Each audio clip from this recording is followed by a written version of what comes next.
Inverse Kinematics was developed to calculate how each joint of a robotic arm should move in order to make it reach a certain target. And in Blender we can use it to create these cool looking animated walking creatures. And of course we could use traditional rigging for this, however then we would not have this fully procedural system to quickly create any creature that you like. So that's why in this video we're going to create our own walking creature system by recreating Inverse Kinematics in geometry nodes. So let's get started.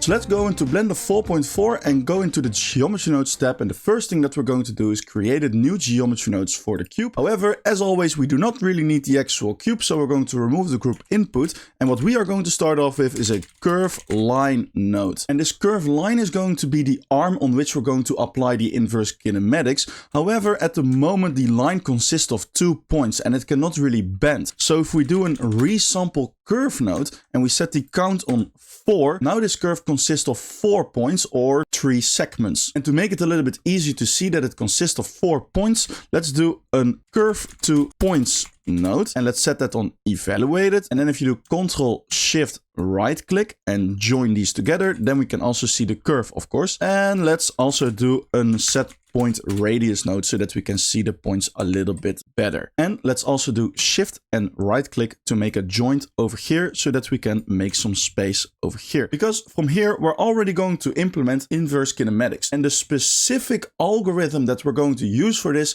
is the FABRIK algorithm, which stands for forward and backward reaching inverse kinematics. And the FABRIK algorithm works as follows. So let's say that we have this arm and it needs to reach this target position. We first apply forward reaching, in which the first step is to move point 3 to the target position. Then the next step is to move point 2 based on the position of point 3 so that it preserves the correct length. Then point 1 is moved based on the position of point 2 and point 0 is moved based on the position of point 1. However, now you see that point 0 is not on its beginning position anymore. So we also need to apply backward reaching, which is basically the reverse of forward reaching. But after just one iteration of these steps, you see that the arm still cannot reach the target. So if you do these steps for multiple iterations, then you see that the target has been reached and it works perfectly fine like this. And also all of this information, I got that from this paper. So if you want to learn more about the FABRIK algorithm, I highly recommend reading this. So now that you kind of know how the algorithm works, let's start by implementing the forward reaching steps. And you see that we need to start by setting the end position to the target position. So what we will do is go into numpad 1 to go into side view, and we first need to create a target, of course. So if we do Shift A, we can do an empty plane axis. So if you set that over here,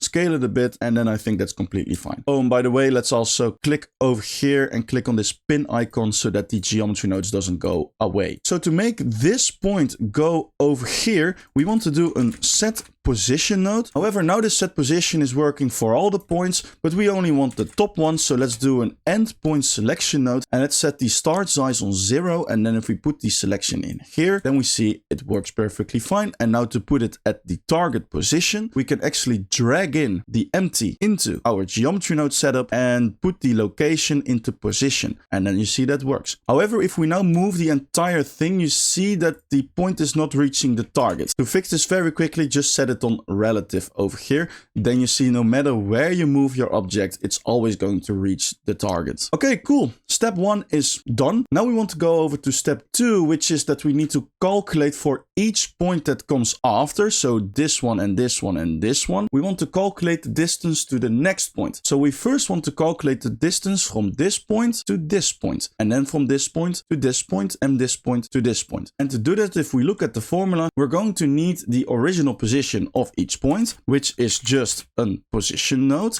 And then to get the position of the next point, we're going to need an evaluate at index node, which we of course set on vector because the position is a vector. And then to get the next index, we can do an index node and also an integer math node. And then we can say, okay, take its own index, add 1, and that's going to be the position that we want to have. So now this is for each point, the position of the next point. So now we want to know the distance between this and this. And of course, yeah, we could subtract it from each other and then take the length of it. But we can also save ourselves a little bit of time by just adding in a vector math node and setting it on distance. And then if we connect this one and this one, now we have the distance between the current point and the next point. Okay, if we now go to the next point, we see that we need to determine how far off the current distance is from the distance that it is supposed to be. So basically we have now calculated the distance that it is right now, but we want to compare this to the distance that we want it to be. But the thing is, we haven't told Blender yet the distance that we want it to be. So let's do that first. We're going over here and we're going to do a store named attribute node. And let's name this supposed distance. And the supposed distance of each segment is basically going to be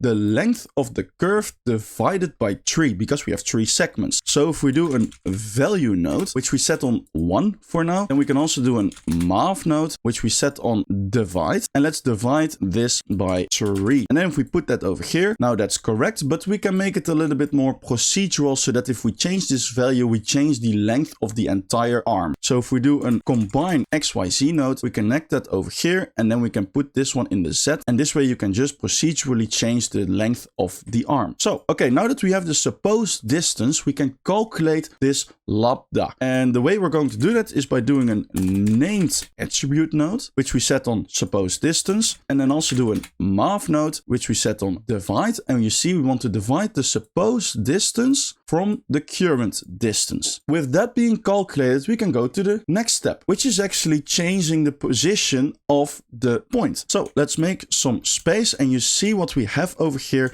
is we implement the lambda, but we do 1 minus lambda. So let's calculate that first. So let's do another math node, which we set on subtract, and let's do 1 subtracted by the lambda. And then you see we want to multiply these two values with either the position of the next point or the position of the current point. So if we do a vector math node, which we set on scale, we can first scale the position of the next point like so, and then like this, because this one needs to be scaled by 1 minus lambda. And we do the same thing for the current position. So if we put this one over here and we put the current position into the scale and we multiply it by lambda. And then we want to add these two together. So if you do Ctrl Shift right click, we can add them together like so. So basically, if lambda is 1, that means that the position of the point will stay the same. But if it's closer to 0, then it will move more towards the next point, so to say, until the distance is the same as the supposed distance. Now to actually change the position of the points, let's do another set position node right over here, and we put this one into the position. And then you see that doesn't really work. And the reason for this is again because this set position node is doing it for every single point. However,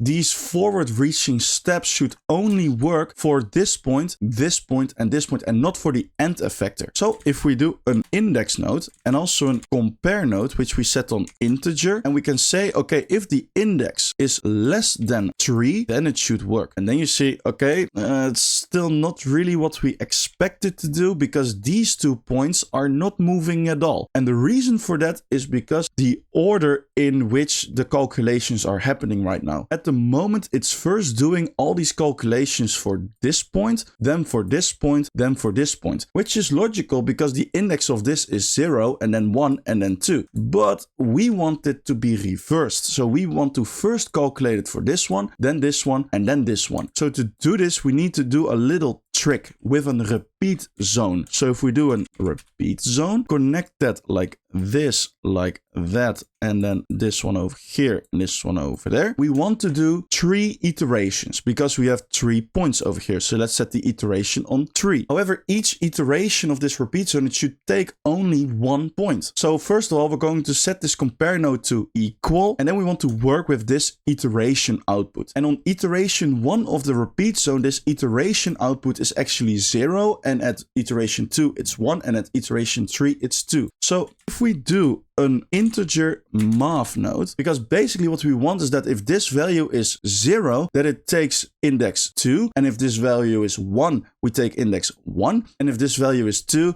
we take index 0. So what we want is to start at 2, and each iteration we want to subtract something, and that subtracting is going to be this one. And if you then connect that over here, then you see the results are quite what we want to have. And it kind of already starts working, which is really cool. As we saw earlier, this one is now not at the initial position anymore. So we need to go to the backward reaching steps. And you see that the first step is actually to set the start point at the beginning position. However, we don't really know what the beginning position is, so we need to tell Blender that. So let's go back over here again and let's do another store named attribute node, which we set on vector, and let's name this initial position, and let's then do a position node which we put like this. And now we can make some space over here, add in a set position node right over there, and let's do another endpoint selection node. This time we turn off the end size, put it like so, and if you then do a named attribute node which we set on init pos, put it like this, then that works perfectly fine. Okay, from here you see that the next steps are basically the same as the forward reaching steps, except for the fact that we're not taking the next point, but we're taking the previous point when calculating all these things. So what we can do is just take all of this, shift D it to over here, make a little bit more space, of course, put it in the middle, and then connect it like so, and then like so. Okay, first thing that we want to change is that we take the position of the previous point. So let's change this add value to subtract. And then also what we need to change is over here, because at the moment it's still doing this point, then this point, then this point. But what we want to do now is first this point, then this point, then this point. So basically now we want to start at value 1 and we want to add the iterations to it. And then that works perfectly fine, as you can see like this. But you see the target has not been reached completely yet. And that's because we're only doing this for one iteration now. So if we do this for multiple iterations, then it will work. So if we do a repeat zone and we disconnect this for now, and we put this one all the way over here and this one all the way over there, then we can connect this over here and this one with this set position, put it like so. And over here, we can set this repeat zone to the output of this repeat zone, and then put this one over here. And now if we put the iterations higher, you will see it starts working. And while I was practicing this, I figured that an iteration of 10 or 15 or something like that works for a good conversion of the robotic arm. And then you will see we've already recreated inverse kinematics inside of geometry nodes. And from here, the things that we need to do are just for the sole purpose to make it look a lot cooler, of course, to make it look like a spider. However, I can completely understand if you're looking at these nodes that you're thinking, oh my God, what is all of this? I have no idea what I'm looking at. How am I ever going to learn all these nodes? I wish there was just some place in which I can just learn every single node in geometry nodes in a very easy and chill way. Well, then I have good news for you, because I released the Big Notebook. It's a book that explains every single node in geometry nodes in a very easy and chill way. And the book starts from the very basics and slowly progresses towards more advanced techniques. The book is available on my Gumroad, and if you use the code FABRIK, you will get 25% off of your purchase. And also it has been fully upgraded to Blender 4.4, so every new node has been added in. So if you want to expand your knowledge in geometry nodes, I recommend getting this book today. And with that being said, let's continue the tutorial. So the next step that we're going to take is that this leg is going to move, kind of like this, for example. And the way we're going to do that is by creating some kind of path, which kind of looks like this. And we're going to make the end effector follow that path so that we kind of simulate a walking movement. And I have to admit, this specific walking technique is a little bit inspired by the techniques Polyfjord uses in this tutorial. So definitely check that out. I will put it in the link in the description. But for us to implement that technique, we're going to first create the path, of course, and we're going to do that with an arc node. We do Ctrl-Shift-Click, we can preview it. You see, this arc is now almost a circle and we don't want that. So let's set the sweep angle on 180 and let's also connect center so that we can actually go around. Let's also do a transform geometry node so that we can rotate this thing 90 degrees on the x-axis, and let's also rotate it 90 degrees on the z-axis so that it's facing in the right direction. And of course we can also set the resolution a little bit higher like this. And now that we have our path, we can make the target empty follow it. And the way we're going to do that is with a sample curve node. Because with a sample curve node, now we have each position point on this arc, and we can make this point slide over that by connecting that position with the offset of this set position. And then you will see if you change the vector, you see it goes all around it. However, you see the steps are a bit too big. So let's set the scaling over here on like 0.3 or something like that. And then you will see it starts moving pretty cool. Let's automate this a little bit so that animating it becomes a little bit easier. So let's do a scene time node. And if you connect that with the vector, and if you now press play, then you see it starts moving, but it also stops at a certain point. We don't want that. So if you do a math node, which we set on fraction, then the walking will go in cycles and it will never stop. If you want to change the speed of the walking, you can do a math node, which you set on multiply. And then if you set it on 2, for example, it will go faster, and every value lower than 1 will go slower. But I will set it back on 1 for now, it's fine. Okay, cool. Now is the time that we're actually going to make this look like a spider, because only having one leg, that's not really a spider. The way we're going to do this is by first adding in a circle with a certain amount of points. And on each point, we're going to add the arm that we've created. And then we're going to add another bigger circle with the same number of points as the previous circle. And then the points on this bigger circle are going to act as the targets for each individual arm. So to get started with this, let's go into the beginning and let's add in a curve circle node. And for this curve circle node, let's do like a resolution of 10. Yeah, let's do 10 legs for our creature. And then on each point, we want to instance this output. So if we do an instance on points node, and let's move this all a bit over here, then we can instance this over here, and then we can put this one over here. Let's see what that looks like. That doesn't really look good yet. Of course, these are still instances, and then we cannot do anything with it. So we need to do a realize instances node to turn this into actual geometry. And then you see, okay, that kind of already starts working, but you also see that it only works for one curve, and the others are not really moving at all. So the reason for this is that, yeah, it just doesn't see these curves as separate things, so to say, because the indices of this one go like 0, 1, 2, 3, but the indices of the next one just continue that. So it goes like 4, 5, 6, 7, etc. What we kind of want is that this entire thing works for each spline individually. So what we're going to need is a for each element zone. So let's make a little bit more space like so, and then like so. And let's do a for each element zone, which we of course set on spline,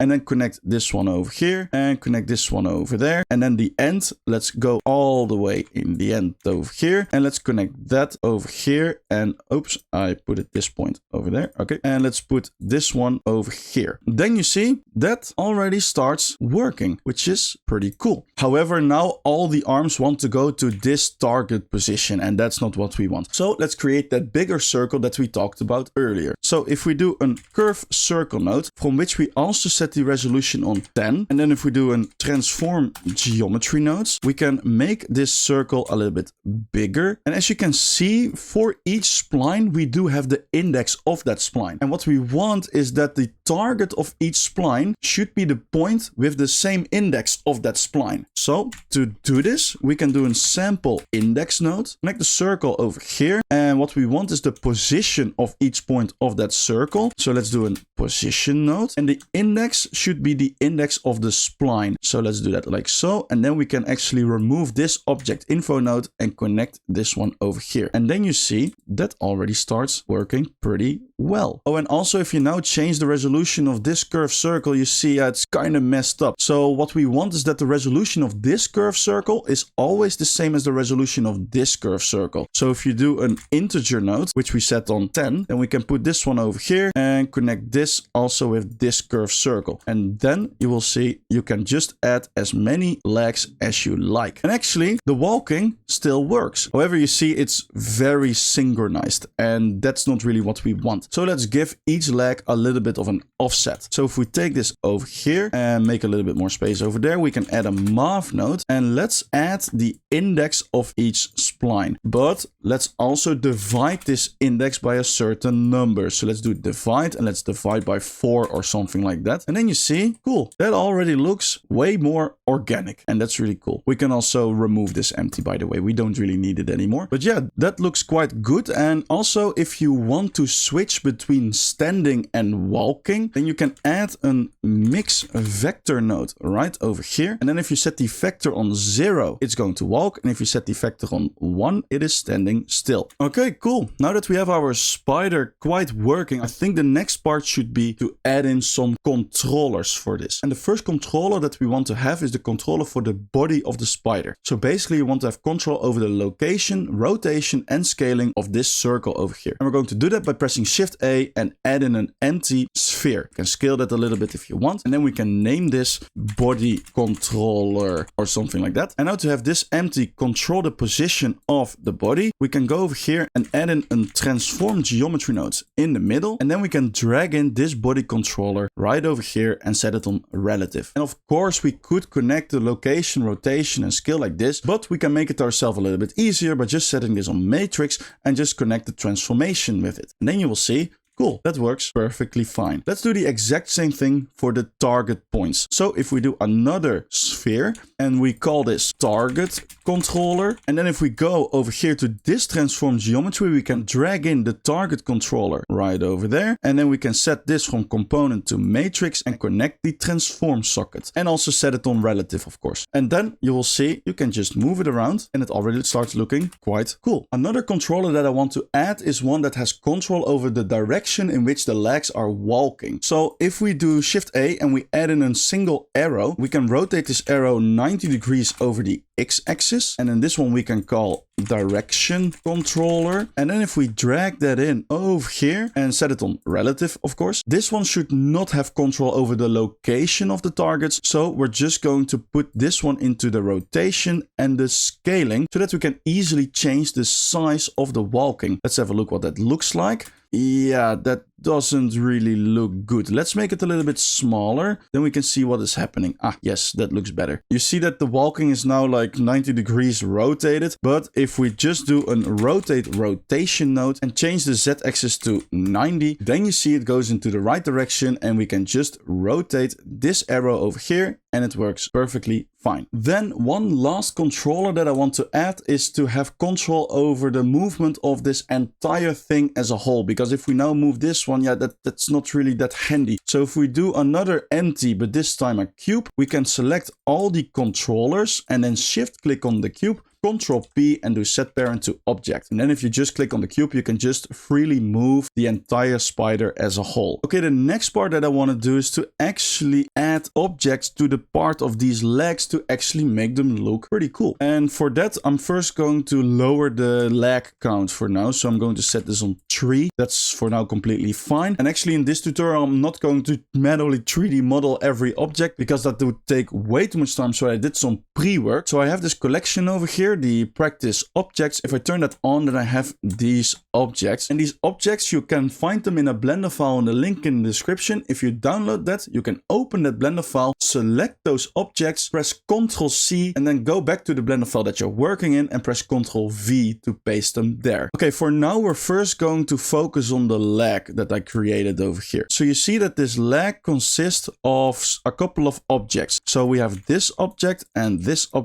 a couple of joints, as you can see. And of course, you can also create your own parts. Please do that. It's way better than just taking my parts, of course. But when you do, you have to make sure of a couple of things. So the first thing that is quite handy to do when designing these is to make sure that the length of the leg is exactly 1 meter. And you see, I did that for this one and also for this one. It's kind of 1 meter. And then also you want to make sure that the origin point of each object is at the rotation point of it. So at the joint over here. So if you rotate it, that it rotates in a natural way too. And also to make it a little bit easier to follow this tutorial, you want to make sure that the objects are aligned on the y-axis like this. And also make sure to do Ctrl-A to do apply, rotation and scale. So that over here in the object properties, you see a rotation of 0, 0, 0 and a scale of 1, 1, 1. That way you should be able to follow this tutorial with your own objects. Okay, let's start adding those objects to the legs. So if we go into our geometry nodes all the way to the end and we make a little bit more space over here, we can actually remove all of this by pressing Ctrl-X. And the first thing that we want to do is do an instance on points node, because we want to instance an object on one of these points of the legs. And let's also do Ctrl-Shift and right click to join these parts together and then put it like so that we can still see the legs. Let's first add in this object. So let's do an object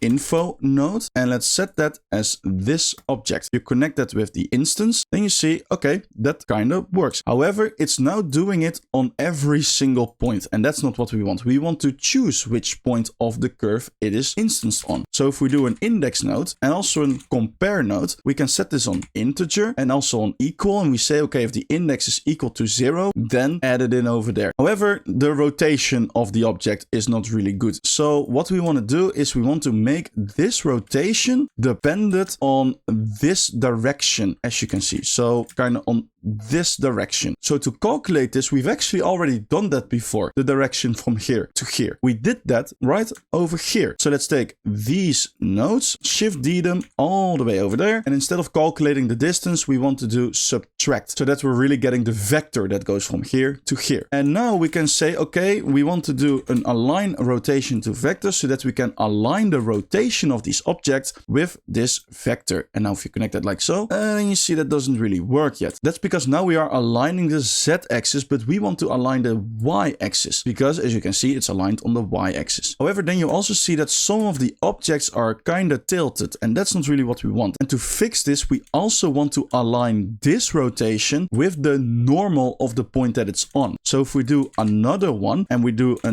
normal node, connect that over here, and the axis that we want to align to the normal is the x-axis. And then you see they're all pointing in the right direction and they're not tilted at all. And now we're going to see why it is really handy that we make it exactly 1 meter, because now we can make the scaling over here dependent on the supposed distance that we set earlier this tutorial. So if we do a named attribute node, set to supposed distance, connect it with the scaling, and then you see it perfectly fits on that segment. Okay, this entire thing, we want to do that a couple of times, but then for the other parts. And to make this process a little bit easier, we're going to group these nodes. So if we take these nodes and press Ctrl G, then we can group them. And then if you press tab, we can go out of this and we have a little node group over here. However, for this node group, we do want to have control over some variables over here. The first variable, of course, is that we want to have different objects per node group. So we connect this one over here. We also want to have control over which segment of the leg is chosen. So if we connect this one over here, now if we go out of this node group, you will see you have control over that, which is really good, because now we can just press Ctrl Shift D to duplicate it and keep the connection, and we can connect this one over here. And now if we change this one, we're adding in the other segment. And if we do that again and connect it with the join geometry and change the B value, then you see it's over here. But for this one, I want to change the object. So if we take the object and put it like this,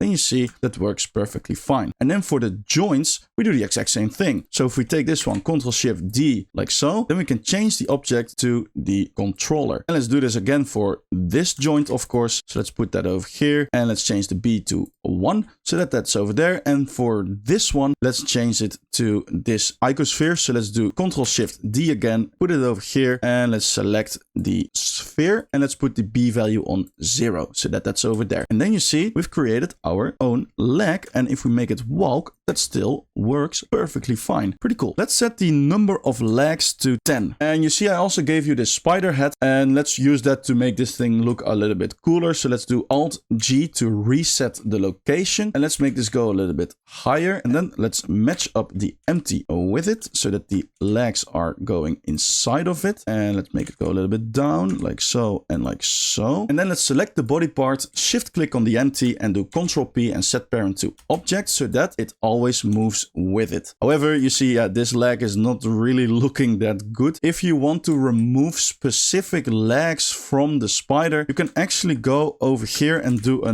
delete geometry nodes set to spline. And then we can do a compare node and we can set this on integer and also on equal. And we can say, okay, if the index of the spline is equal to a certain number, then delete it. So in this case, we're removing the spline with index 0 or with 1, 2, or whatever you like. And let me just take these objects and hide them for now. We don't really need them. And the last thing that I want to show you for this tutorial is to quickly see how you can animate this walking creature. So let's make the timeline a little bit bigger. And what I was thinking is to make the character walk to there and then to there. I'm just going to improvise this a little bit. So the first thing that we're going to do is set the spider on standing mode. And then we're going to animate this cube. So if we say, okay, on frame 20, the location of the cube should be this. So let's add in a keyframe. And then let's go to frame 50 and let's move it over the x-axis a little bit like so. And let's press K and location again. And then let's take this keyframe and press Shift D to make it stand there for 10 frames. And then if we go to frame 90, we can move it a bit over here. And let's press K to insert a location keyframe. Now we have this animation, it goes forward and then backwards a little bit. And now we want to animate this vector so that we say when it should start walking, of course. So after practicing a little bit, I figured that the best way to do this is to not start walking at frame 20, but to make it start walking a little bit earlier. So if we go like frame 15 or 16 or something like that, and we then press I over here on this vector, then we want to go to frame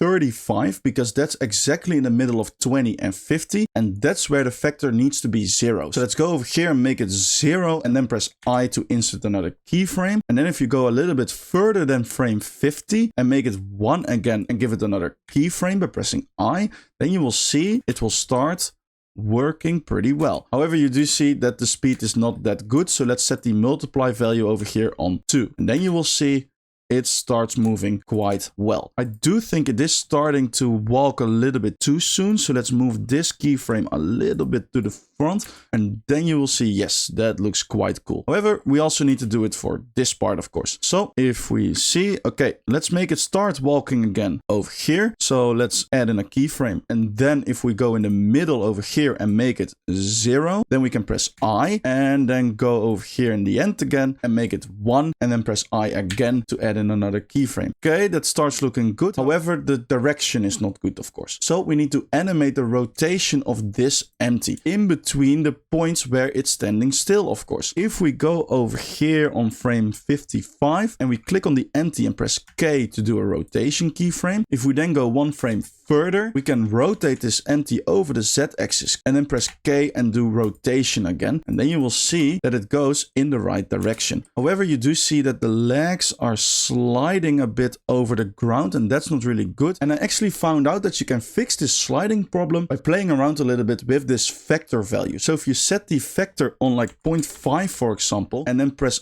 I to insert a keyframe, then you will see it's already a lot less and it looks a lot more realistic. Okay, cool. If we now look at the end results, then it looks like this and then it goes like that. Oh, I think that looks quite cool. One final thing to make this spider really come alive is by animating this body part over here. And we're going to do that in the easiest way possible. So we're just going to take this body part, press K and do a location and rotation keyframe. Then you want to open up the graph editor and we see we have the XYZ rotation and location. Let's first do the Z location and we want to add some random noise to this. So if we go into the modifiers over here, we can do add modifier, noise modifier. But then you see it goes a little bit crazy. Well, first of all, let's change the scaling to 40 or something like that. And let's also lower the strength a little bit by 0.4 or something like that. Then you see, yeah, cool. That already works. Let's copy this noise modifier by clicking over here.